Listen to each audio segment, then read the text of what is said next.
The battlefield of the American Revolution wasn't just a place of bravery. It was a nightmare of blood and desperation. Gunfire, cannon blasts, and the cries of the wounded filled the air. Inside the surgeon's tent, men screamed as saws met bone. There were no painkillers, no anesthesia, only a shot of rum and a piece of leather to bite.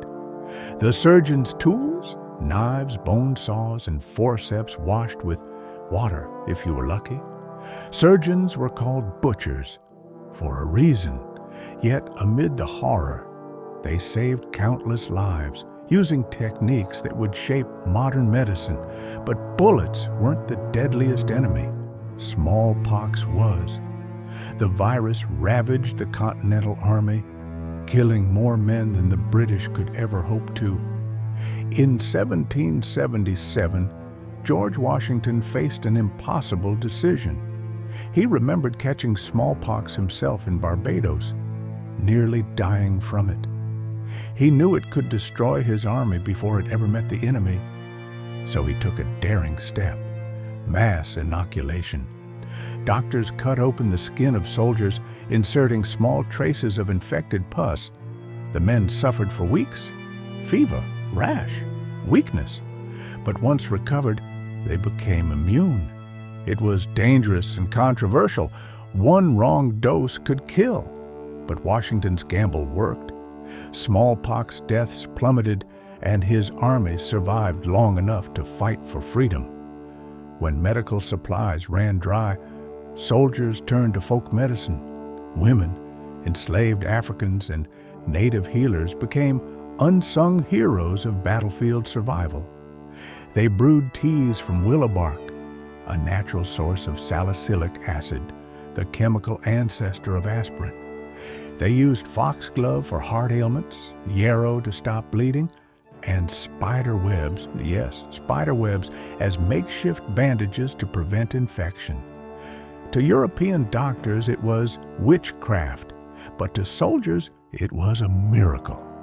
These natural remedies saved lives when formal medicine had nothing left to offer. Amputation was the cruelest but most common operation. A musket ball could shatter bone beyond repair. Without amputation, infection spread, and death followed fast. Surgeons had to act quickly. A skilled man could remove a limb in under 2 minutes. Assistants held the patient down as he screamed through a stick or belt. Then the stump was cauterized with a hot iron, the smell of burning flesh mixing with candle smoke. It was barbaric, but it worked. Many survived, and some even returned to fight. These surgeries laid the foundation for emergency medicine and battlefield triage. Out of the blood and chaos came progress. The American Revolution forced doctors to innovate, to study infection, to improve surgery, to organize hospitals. Many revolutionary surgeons went on to found the first American medical schools. They introduced sterilization, anatomy training, and military hospitals, all born from the horrors of war. Medicine was transformed from superstition to science, from battlefield butchery to modern healing.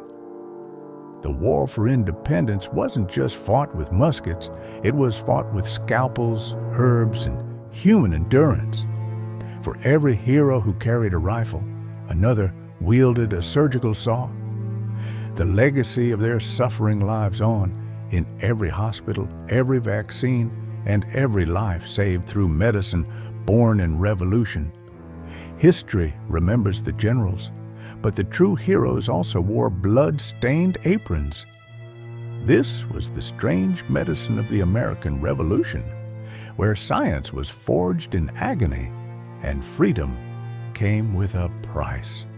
Want to discover more about the American Revolution? Don't forget to like, subscribe, and join us here on Deeper History.